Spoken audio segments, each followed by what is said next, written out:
riding down the 61 in early July. Why as the cotton field in surface at night, I heard him howling as he passed me by. I just got here, but so far it looks pretty awesome. So I'm sure it's going to be a great time here to see Steve Earle, Dwight Yoakam. I can tell by the hat. Oh yeah. Yeah, what's your favorite Steve Earle song? There's all of them. I like all. Guitar Town, Copperhead Road.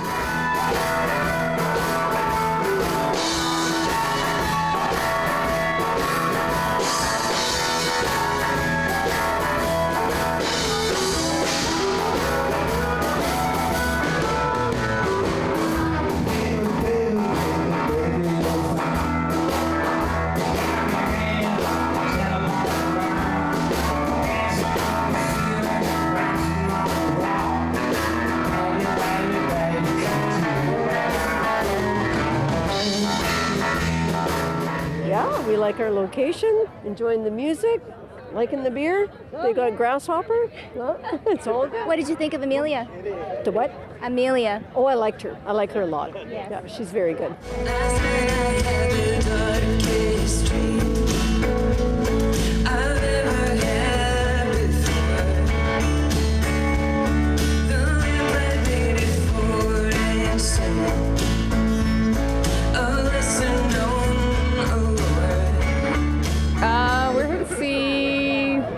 Mostly Justin Towns, Earl, Dwight Yoakam, Steve Earle. And then we don't know the other bands, so we're here to support and see the other bands as well.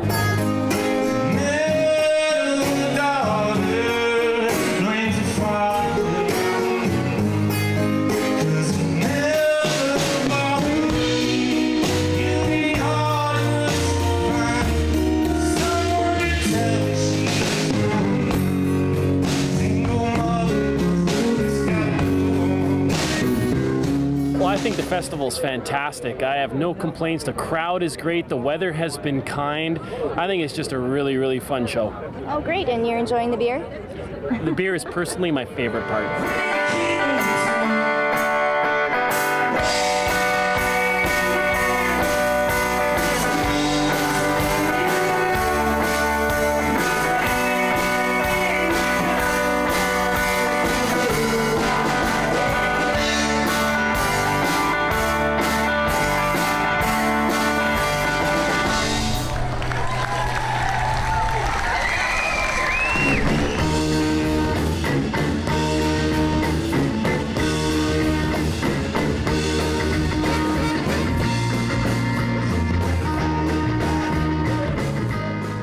Part of the beauty of Interstellar Rodeo is introducing people to new music from all over the place. So from Austin, Texas, we want to welcome Joe Lewis. You've been to Winnipeg before. Yeah, about 4 years ago with Sharon Jones, we opened up for them, like doing pretty much from like Montreal all the way to Vancouver, like a Canadian tour. So you're going to hit the stage here, introduce everybody to Black Joe Lewis. So the history behind you, though, is pretty cool. Like you picked up a guitar from a pawn shop? Yeah, I used to work there, and it'd be slow a lot of times. I like to play with the merchandise, and so I just kind of jack around with the guitars, and I decided to buy one day, and then just kind of taught myself up.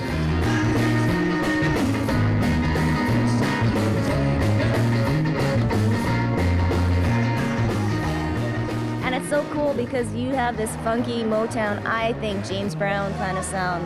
But influences, who are your big influences? Oh man, like, been listening to Isley Brothers a lot lately. Of course, James Brown, Lightning Hopkins, Elmore James, Hound Dog Taylor. I'm into a lot of 70s punk rock, Rocket from the Tombs. Wow. The Stooges, all kinds of stuff. I'm all over the place. So which is better for you, recording music or playing live music to the fans? Live, Like when you record, you ever listen to yourself in the answer machine and you're like, is it how I really sound? I don't know. I like playing live better. It's fun.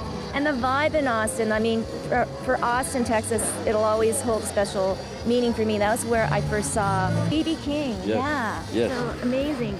So is it still really huge music in Austin? Like I remember walking down the streets and all sorts of different sounds coming by. Yeah, there's still a lot of bands and music venues to play at, and you know the town's growing a lot, so like the demographics changing more from like a art community kind of more to like office workers and like techies or whatever. Yeah. Oh no. Changing with the times, I guess, but it's still going down. You know, there's still a lot to do. You know? So for you, Joe, I mean, playing at a festival like this, you know, you're going to be introducing your music to a whole new group of people there. I guess, what kind of message do you want to bring to the people? Just have a good time, man. You know? Life's short. Live it up, you know. If I can do that through my music, you know. That's what I'm thinking, you know. Yeah, and it's party time, and he's got a wine to taste, right? So you've got a great Cabernet I need to figure out Sauvignon. what I said. Yeah. The Oscar. Yeah, Oscar, you know. That's what our pairing is, I guess. Yeah, so you're going to have to try some. Very smooth from Argentina. All right, Black Joe Lewis, a new band to check out.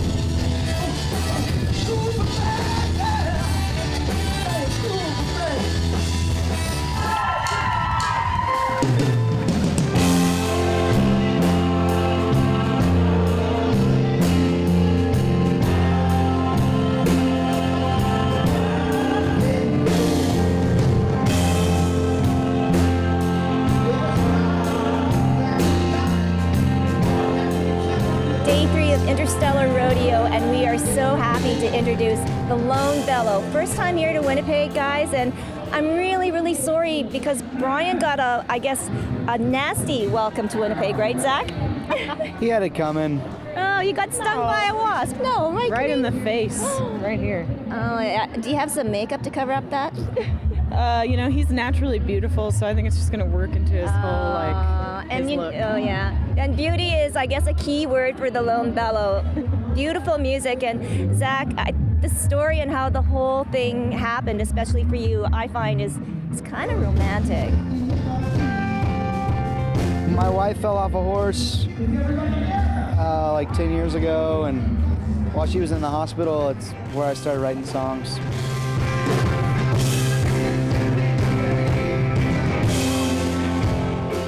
And how did the beautiful Canine join the band? Canine flew in on a white horse. No, Canine's older brother was one of my really good friends, and we basically met singing at his wedding together.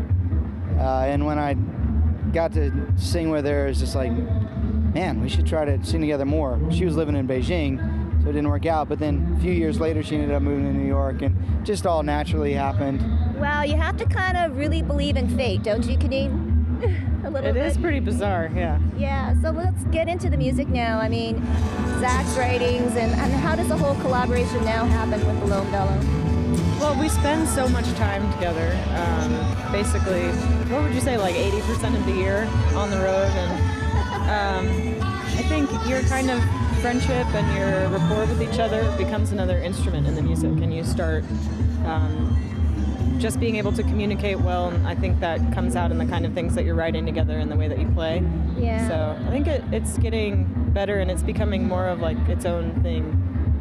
And I watched the video, and then I was looking at some of the comments that were tweeted out, and one comment was, man, you have a set of pipes, like you can really sing. But I mean, is that something that comes naturally to you? Yeah, absolutely. Yeah. Yeah. Just a lot of passion. Yeah. Yeah. Got a lot of demons in there I got to run from, so it helps me out. Well, I guess, you know, we're going to be hearing your music, or some of us for the first time here at a festival like this. You guys have played numerous performances, but what is it about an outdoor festival like this, Canine, that sort of has a different vibe, a different energy? Well, people are there just kind of enjoying the environment, so it's a nice way to kind of win their attention over, but also just become part of the scenery and part of the city for a while. Yeah. It's nice. And do you ever sit back for a while, Zach, and think, is this all really happening? Yeah, I get to do this. Yeah, no, I'm so grateful that I actually get to make music for a living, and you know, it's an honor to be able to sing and write songs and play music with good friends for a living. So I can't believe it even now. Well, we welcome you, the Lone Bellow. Enjoy their performances because it's music that speaks from the soul. It is Interstellar Rodeo 2015. Thank y'all. Thank you very much. How y'all doing? Winnipeg, this is She is probably one of the most happiest girls here at Interstellar Rodeo, Sara Stasiuk. I mean, this is crazy, Sara. First of all, congratulations to you and the six-shooter girls. Thanks, Tracy. This is beyond what we could have imagined. It's been so successful, and everything has worked as planned, and in many cases better than planned. Okay, so we've got Lone Bellow right now on stage. It's day 3. We're getting close to the headliners. The festival coming to a close. Let's start about the history behind this festival. How did it all begin? Sure. Well, Interstellar Rodeo began in Edmonton. We just finished our 4th festival there, and it started small and sweet as it is here, and it's really grown into an institution in Edmonton just over 4 years. And so last year, about this time, my boss Shauna, the head of Six Shooter Records, just was thinking about expansion. It was so much fun for the staff to do in Edmonton. They wanted to do it somewhere else. And so selecting Winnipeg as a great music community and a city that isn't saturated with music festivals. There's room for something like this, certainly room for something like this right downtown. And here we are a year later, boom. I know, and I mean, the whole idea is that it's licensed here. People are wandering around with wine, with beer. And it's again about the music. We've seen babies here, and I think the Queen Mum was here.